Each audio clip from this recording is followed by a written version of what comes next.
Hey, hey, Moyo everywhere we go.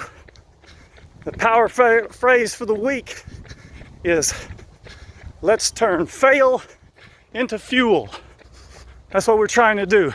Turn fail into fuel. Trying to look at setbacks in a different mindset. Stop looking at setbacks and missed chances as failure, because when we look at it as failure, sometimes we think that's the end and we just give up and quit moving forward. But instead of looking at it as failure, I challenge you to look at it as fuel to push you on to greater adventure, to greater heights, to greater accomplishments.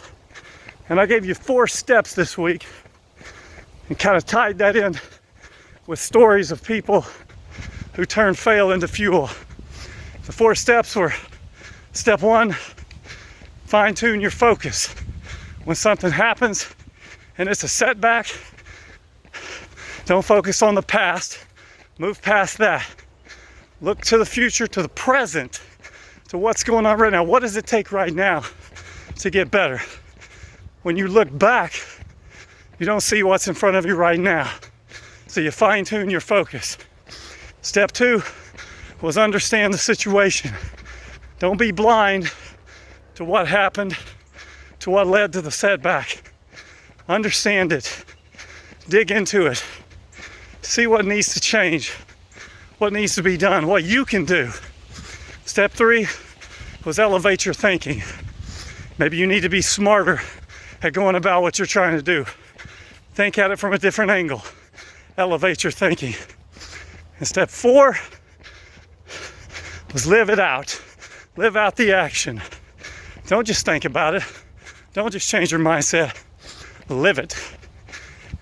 Today, I want to talk to you about belief in yourself.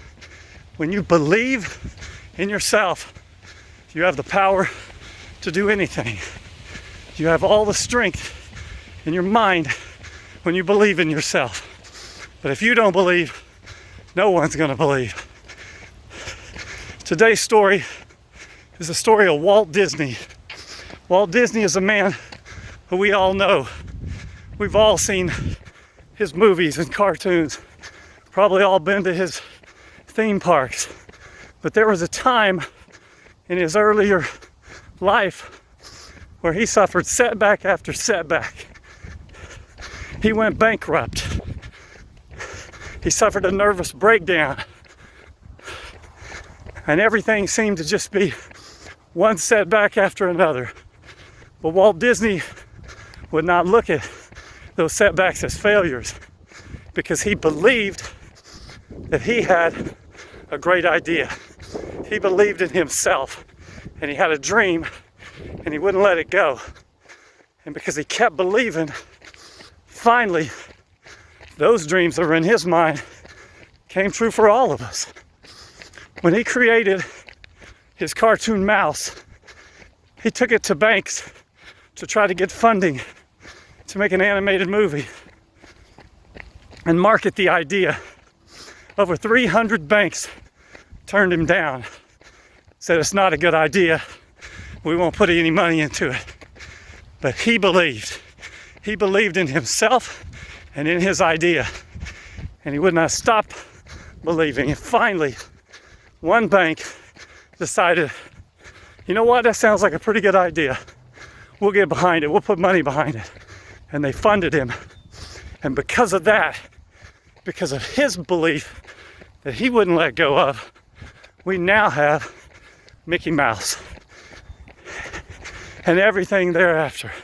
Snow White, all the Disney movies, Disneyland, Disney World, all because this one man would not stop believing in himself. And that's what we have to do. If we're going to take setbacks and succeed through those, we have to view them differently. The world says that's a failure. And what failure means is an end point, a stop. But when you see it as fuel, something you can learn from, something you can understand, something you can elevate your thinking, if you set your mind right, then it becomes fuel to your success. So believe in yourself. Believe that you can turn fail into fuel, and you will find the success you're looking for. And then you'll make the most of every opportunity everywhere you go.